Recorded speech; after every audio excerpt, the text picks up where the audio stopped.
Fala galera, então hoje a gente vai ver um cara chamado Émile Durkheim. Para muitas pessoas ele é considerado o pai da sociologia, né? Ele é um francês que nasceu lá em 1858, veio a morrer em 1917, tem uma biografia muito interessante, mas a gente não vai falar disso hoje.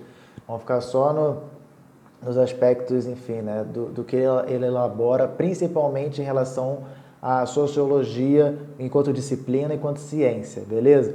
Ele tem várias obras que são importantes, como a da divisão do trabalho social, de 1893, o suicídio, de 1897, tem também as formas elementares da vida religiosa, de 1912. Só que o livro que a gente vai tratar hoje, o livro não, né? Uma parte do livro é As Regras do Método Sociológico, que é um livro de 1895, e que ele é muito importante porque ele vai firmar a sociologia enquanto ciência, né? Vai fazer esse esforço de falar qual é o método que deve ser aplicado nessa ciência chamada sociologia. Esse é o esforço dele. Só que a parte que a gente vai ficar não é nem tão essa. A gente vai fazer um livro que ele vai... Nesse livro ele vai tentar afirmar a metodologia. E para afirmar a metodologia, ele vai tentar afirmar qual é o objeto de estudo. O que é sociologia, o que é ciências sociais, né? Vão estudar. Qual é a sociologia, né? Qual é o objeto da sociologia, o objeto de pesquisa, que vão ser os fatos sociais. Beleza, então aqui a gente vai preparar o terreno e depois entrar no primeiro capítulo desse livro, que é sobre os fatos sociais, o que são os fatos sociais. Essa é a nossa moral de hoje, é isso que a gente tem que sair daqui hoje, tendo consciência do que é e do que se trata. Beleza? De vez em quando eu vou olhar aqui para baixo, porque eu vou ter algumas anotações no meu caderninho aqui bonitinho, que é para poder seguir também uma linha, né, de explicação. Primeiro, enfim, né, esse livro fala da questão da aplicação de método, né, de qual metodologia deve ser aplicada em estudos de sociologia. Isso porque ele está tentando firmar a sociologia enquanto ciência, beleza? A gente viu que esse esforço já existia antes, tinha lá o Comte na própria França, então você já tinha isso acontecendo, mas ele vai ser o cara que vai sentar e vai tentar afirmar, estabelecer, colocar isso de maneira concreta, beleza? Ele reconhece que já existiam esforços anteriores, mas ele fala assim, não, a gente precisa definir qual é o objeto da sociologia, que não é qualquer coisa também, e precisa definir como a gente vai fazer para pesquisar esse objeto, qual método a gente vai aplicar, até porque é uma ciência. É isso que ele vai fazer. Lembrando, né, enfim, a sociologia ainda estava, a gente pode falar, embrionária, né, estava no começo dela, então era preciso esse esforço, né, era isso que ele identificava. Ele fala assim, muita gente fala sobre sociedade, fala sobre vida social, mas não existe esse esforço para pensar um método específico, não existe esse esforço para pensar um objeto específico, beleza? E quando existe é muito frágil, né? Não se debruça devidamente como ele acredita que deveria ser feito. Então é nessa necessidade de definir o objeto de estudo da sociologia que ele vai chegar na questão dos fatos sociais e o que são os fatos sociais, beleza? É interessante ter em mente também que ele está num diálogo com outras pessoas, naquele contexto também, para falar assim, ó, isso aqui pertence a esse campo do conhecimento, isso aqui pertence a esse outro campo do conhecimento, e esse aqui pertence ao campo da sociologia, beleza? Principalmente aqui um debate que existe entre sociologia e psicologia, né? O que é da psicologia, o que é da sociologia. Então, da sociologia ele vai colocar que são os fatos sociais, e a gente vai entender o que são os fatos sociais. Aqui eu separei um trecho. Eu separei alguns poucos, não sei se são poucos, né? Mas eu separei alguns trechos para ler, que eu acho que são interessantes. O primeiro é o prefácio da primeira edição, né? Quando ele lançou esse livro em especial, que eu tenho aqui comigo, ele tem dois prefácios, o da primeira e da segunda edição. O da primeira edição é aquele prefácio que tu tá lançando o livro, tu tá falando assim, ó, o que eu tô falando desse livro é disso, disso e disso, então a minha abordagem é essa, porque eu acho que precisa preencher essa lacuna. E o prefácio da segunda edição já é um pouco diferente, que é também interessantíssimo de se depois, de repente num outro vídeo, num outro contexto, retornar a ele, mas que também é interessante porque já são respostas às críticas feitas ao livro dele. Então ele fala, ó, criticaram no meu livro que eu falo que tem que tratar os fatos sociais como coisa. Então por que eu estou dizendo isso? Então é um momento também de responder às críticas que vieram do livro que ele lançou. Livro As Regras do Método Sociológico. No prefácio da primeira edição tem uma parte que ele fala assim, ó, todavia, se existe uma ciência das sociedades, deve-se esperar que ela não se limite a ser paráfrase de preconceitos tradicionais e sim que mostra as coisas de maneira diferente da encarada pelo vulgo, pois o objetivo de toda a ciência é descobrir, e toda descoberta desconcerta mais ou menos as opiniões formadas. Beleza? Então ele já está falando assim, ó, a ciência é questionadora. Se você fizer uma ciência para estudar a sociedade, ficar reproduzindo, beleza, os preconceitos, né, o que já se tem de ideia do que seja essa sociedade, então não está adiantando nada. É quase que também um convite a falar assim, não, fazer ciência é uma atitude de coragem, né, porque você pode estar lá, muitas pessoas no senso comum falando, discordando do que você está mostrando cientificamente ali, mas você fala, não, eu apliquei tal método, eu fiz de tal jeito, assim, assim, assado e tal, e você vai tentar manter aquela sua posição, né? Tentar mostrar para as pessoas que aquilo que você está falando, de certa forma, está correto. Isso acontece nas ciências sociais, isso é muito forte, porque a gente está falando de coisas que estão relacionadas à sociedade, que as pessoas vivem, beleza? Mas em outros campos científicos também acontecem, né? Acontece até, por exemplo, agora, nesse contexto de pandemia, as pessoas que discutem a largo se o tal medicamento deve ou não deve ser utilizado, ou seja, algo que deveria, enfim, né, o campo científico deveria prestar essa resposta, né, mas as pessoas ficam lá martelando de que tem que ser assim, tem que ser assado. O que ele está falando é isso, cientistas, firmem o pé, beleza, a pressão vai existir, mas firmem o pé e elaborem o conhecimento, e elaborem esse conhecimento seguindo metodologias determinadas, né? Metodologias científicas, né? É isso que tem que ser o foco. Continuando, é preciso que o sociólogo tome resolutamente o partido de não se intimidar com os resultados alcançados pelas pesquisas, quando metodicamente conduzidas, a menos que em sociologia se conceda ao senso comum uma autoridade de que há muito tempo não goza nas outras ciências e que, aliás, não vemos de onde ele poderia provir. Ou seja, isso lembra muito um vídeo que eu fiz antes, que é na relação entre ciência e senso comum, beleza? É esse conhecimento científico, né, que ele vai muitas vezes entrar em embate com o conhecimento desse senso comum, desse conhecimento disseminado na sociedade da gente. Então ele está reforçando, né, quase que aquilo, né, uma atitude de coragem também.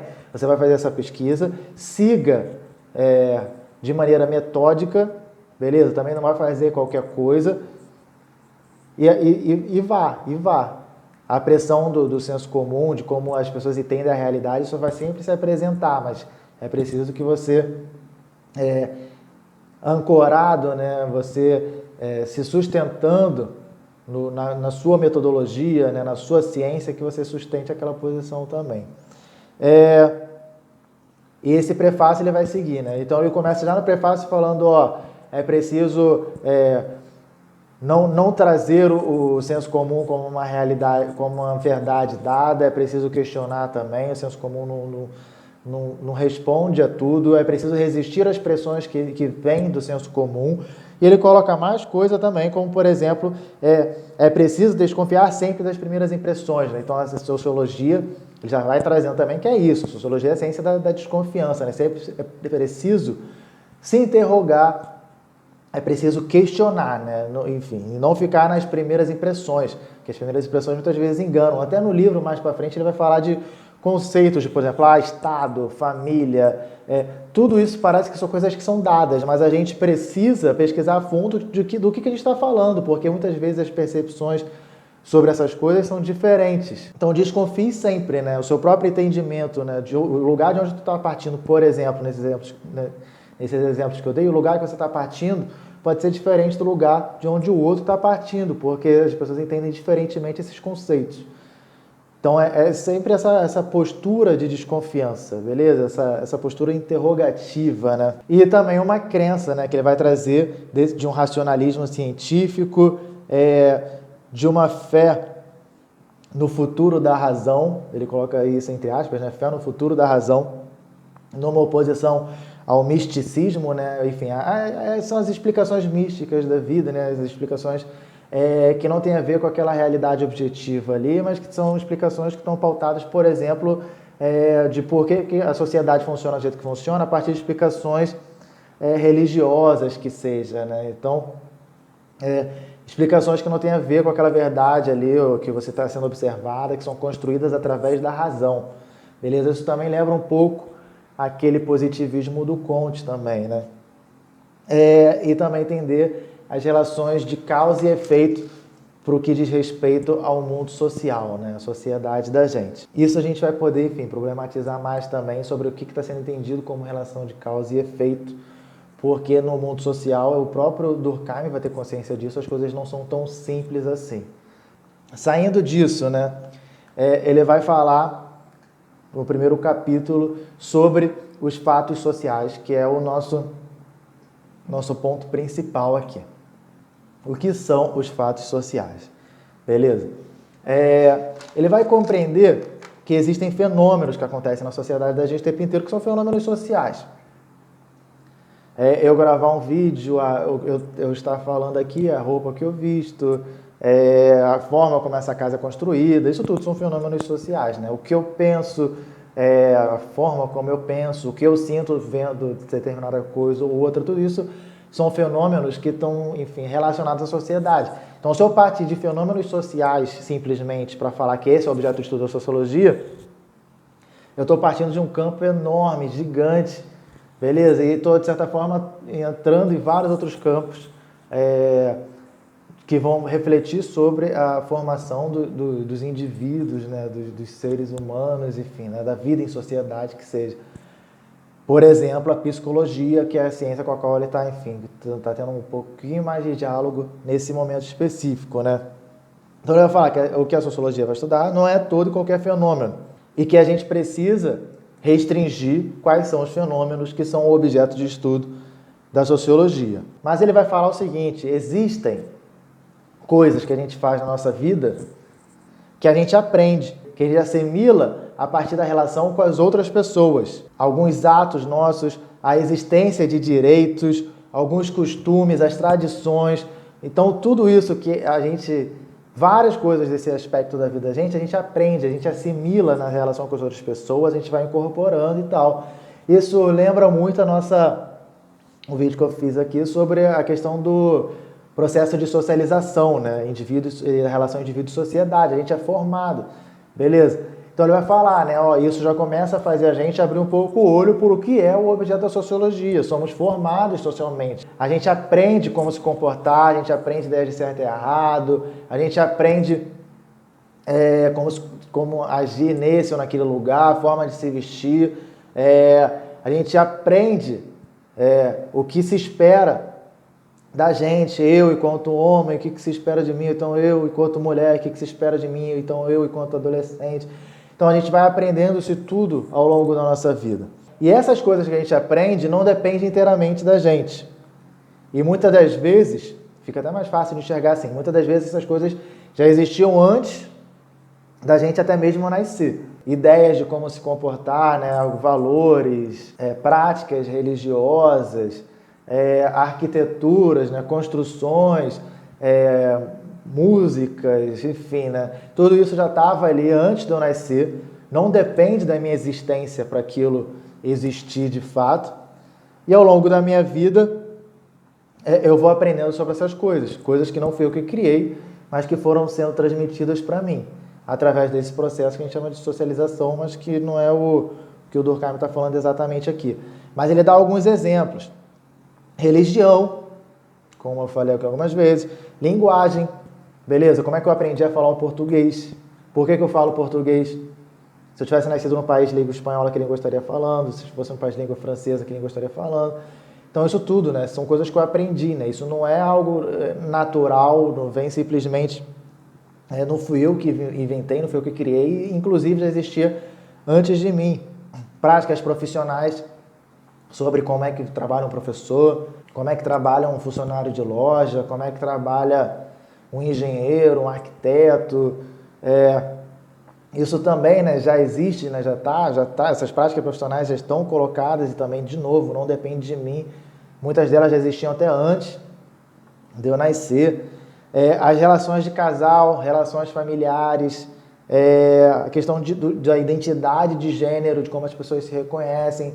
Isso tudo são coisas que já estavam na sociedade da gente, né? Já existiam, de certa forma, pressões para que as pessoas se comportassem dessa maneira. A função do marido é essa, a função da esposa é essa, a função do menino é essa, O que o menino tem que fazer é isso, o que a menina tem que fazer é aquilo. Então isso tudo já está antes da gente. Já existe essa pressão em cima, né, para que o comportamento seja dessa ou daquela maneira e as pessoas vão aprendendo isso. Então esse é o primeiro ponto. As coisas estão fora da gente. Beleza? Já existia, muitas vezes já existia antes da gente, mas o importante é que não depende da gente. Não é uma criação individual. Não é uma criação minha. Beleza? Abre aspas para as palavras do Durkheim.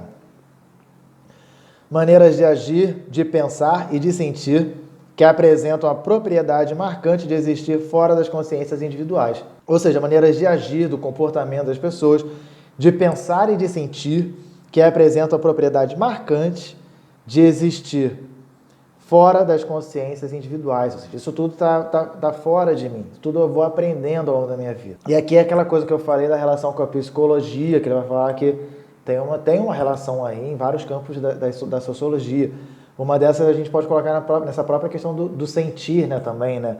De como a gente também vai aprendendo o que tem que me gerar indignação, o que tem que me gerar felicidade. Então, muitos dos sentimentos, eles também têm um compromisso muito grande com a minha formação, com as coisas que eu aprendo desde criança, né? Na minha formação enquanto indivíduo, enquanto ser social de uma sociedade específica. Beleza? É bom ter isso em mente. E ele vai falar aqui da questão que existe de que, além desse aspecto exterior, tem a questão da coercitividade, da coerção. Beleza? São coisas que são impositivas, que me são colocadas de maneira... que me são colocadas mesmo, né? Então, você tem essa questão da coerção que é extremamente forte, né? Quase que aquela obrigatoriedade de se comportar aquela ou daquela maneira.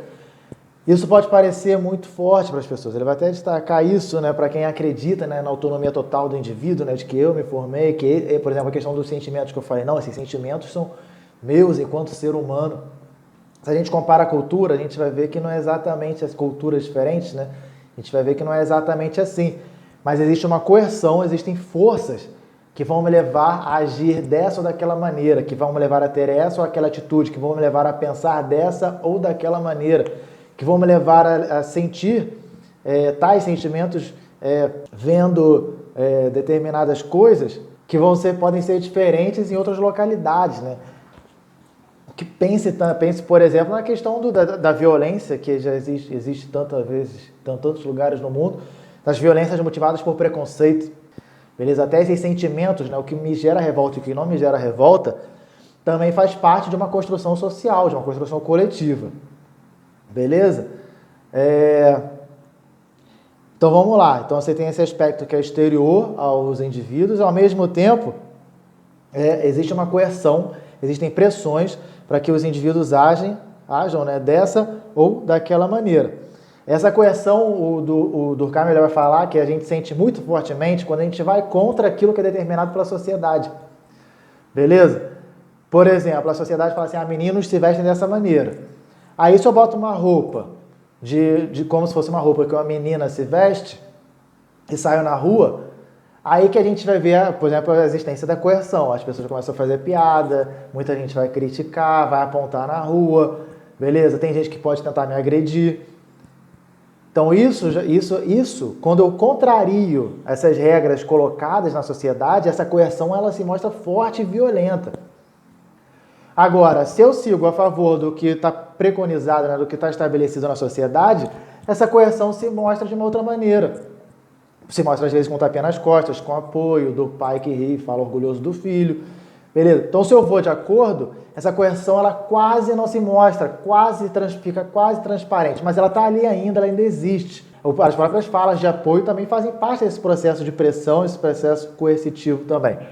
Então é bom a gente ter isso em mente, né? Isso que o Durkheim está falando. Então são esses aspectos que são exteriores ao indivíduo, beleza? Não depende da criação dele, e ao mesmo tempo que tem essa característica de coercitividade, né? de pressão para que você se comporte dessa ou daquela maneira. Isso a gente pode pensar, enfim, todos os exemplos que eu falei de religião, de linguagem, de lei, né? Por exemplo, se você segue as leis, você quase não percebe das leis que estão estabelecidas. Agora, se você contraria elas, aí você percebe as forças de coerção que existem. Então, é legal ter isso em mente, né? A questão da própria identidade de gênero, né? Das relações familiares, né? Então, enquanto eu estou ali obedecendo e tal, estou respeitando aquela hierarquia que está traçada ali, tudo bem, vida que segue, não tem coerção nenhuma, cada um aqui faz o que bem entende. Na hora que eu contrario, caiu, é água abaixo, beleza? Aí vem as práticas de coerção para mostrar, não, existe uma hierarquia, quem manda, quem obedece e tal. Então é isso, né? Geralmente a coerção ela está sempre presente, o Durkheim está colocando isso. Nos fatos sociais a coerção está sempre presente. A questão é que às vezes ela está mais evidente, às vezes menos evidente. Como é que a gente faz para ver quando ela está mais evidente? Geralmente quando você contraria as regras que estão ali estabelecidas. Abre aspas para uma fala do Durkheim. Estamos, pois, diante de uma ordem de fatos que apresenta caracteres muito especiais. Consistem em maneiras de agir, de pensar e de sentir exteriores aos indivíduos, dotadas de um poder de coerção em virtude do qual se lhe impõe. Beleza? Então, dois aspectos aí, é exterior ao indivíduo e tem esse poder de coerção. E o Durkheim vai falar, né? Uma outra forma de observar os fatos sociais é olhando para a educação de uma criança. Beleza? Aí ele vai falar entre aspas.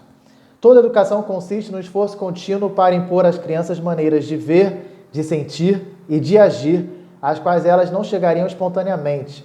Desde os primeiros anos de vida, são as crianças forçadas a comer, a beber, dormir em horas regulares, são constrangidas a terem hábitos higiênicos, a serem calmas e obedientes. Mais tarde, obrigamos-las a aprender a pensar nos demais, a respeitar usos e conveniências, forçamos-las ao trabalho, etc, etc, etc, porque não estudo também. Então, isso tudo são construções sociais, beleza? Então, a criação de uma criança é extremamente interessante para a gente compreender esses fatos sociais. São as coisas que são impostas às crianças. Muitas vezes a gente vai ter uma... Isso eu não estou falando que não tem que impor nada, não tem que... Enfim, isso aí são construções que a gente tem que refletir também, porque não trabalhar coletivamente, socialmente, para poder pensar sobre o que deve e o que não deve ser feito. Mas é isso, né? Você está construindo um ser social ali. É isso que tem que estar na mente da gente. E ele conclui, se com o tempo esta coerção deixa de ser sentida, é porque pouco a pouco dá lugar a hábitos, a tendências internas que a tornam inútil, mas que não a substituem senão porque dela derivam. Ou seja, a coerção ainda está ali. Só que essa coerção é mais fácil de enxergar nesse processo de criação da criança. Beleza? Onde se diz constantemente que ela não deve comer, o que ela deve ou não deve fazer. A formação de hábitos, né? O que ela deve pensar, né? Como ela deve pensar, o que é certo, o que é errado de se pensar.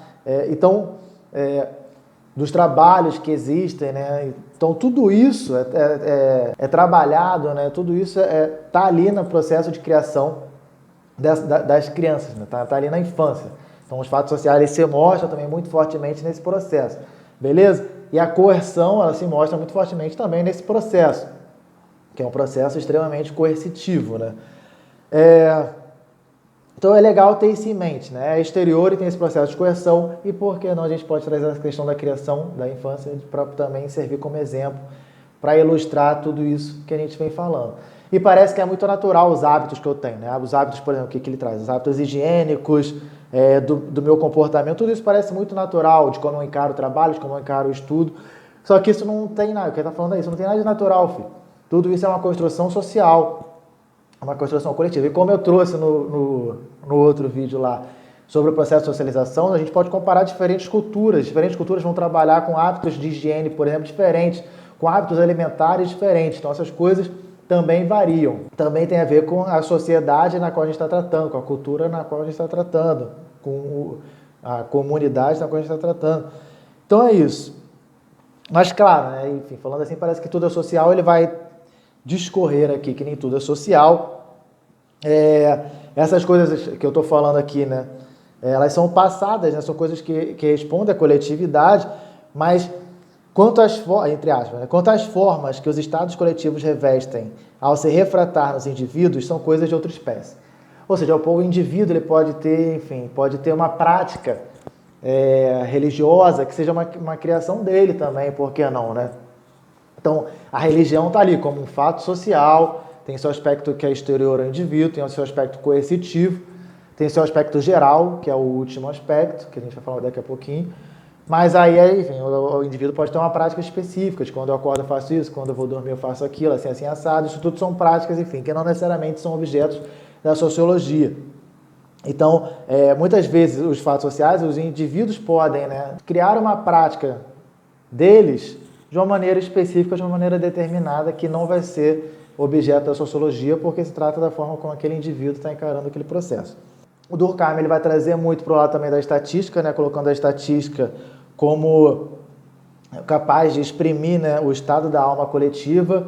Ele vai usar, enfim, né, em alguns estudos dele ele vai se utilizar muito da questão da estatística que consegue mostrar como é aquela sociedade funciona, da importância da estatística.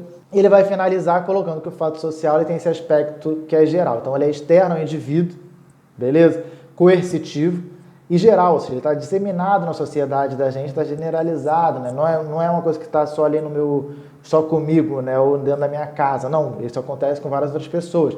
Religião, linguagem, comportamento, hábito, tudo isso, todos os exemplos que a gente deu são coisas que estão espalhadas na sociedade da gente. E ele finaliza, abre aspas, é fato social toda maneira de agir, fixa ou não, suscetível de exercer sobre o indivíduo uma coerção exterior, ou então ainda que é geral na extensão de uma sociedade dada, apresentando uma existência própria, independente das manifestações individuais que possa ter. Beleza? Então não depende da manifestação individual, não depende da manifestação de um único indivíduo, é algo que é exterior aos indivíduos, não depende da manifestação individual, não depende da minha manifestação, inclusive muitas vezes já existia antes de eu nascer, exterior, é coercitivo, existem pressões que levam as pessoas a adquirirem, né, um determinado comportamento, a pensar dessa ou daquela maneira, ou seja, o fato social ele se impõe aos indivíduos, ele é exterior, tem um aspecto coercitivo, ele se impõe aos indivíduos, e por fim, tem esse aspecto geral, que ele está, enfim, né, em ampla extensão de uma sociedade dada. Ou seja, é algo que acontece a muitas pessoas, que muitas pessoas vivem, né? É algo que é imposto a muitas pessoas, né? Então, você tem esses três aspectos dos fatos sociais, e os fatos sociais, pro Durkheim, os fatos sociais são objetos da sociologia, beleza? Então, qual é o objeto da sociologia? Os fatos sociais. O que são os fatos sociais? São os fenômenos sociais que a gente tem, que não dependem da vontade individual, que são exteriores aos indivíduos, que os indivíduos reproduzem e vivem esses fatos sociais por uma série de pressões, por uma série de coerções que existem na sociedade. É algo que não acontece só com a pessoa A ou B, mas que acontece de maneira geral naquele mundo social, naquela sociedade. Beleza? Espero que vocês tenham entendido. Fato social, Emile Durkheim. Show de bola. A gente continua aí mais para frente com outros vídeos sobre outras pessoas que foram importantíssimas na sociologia.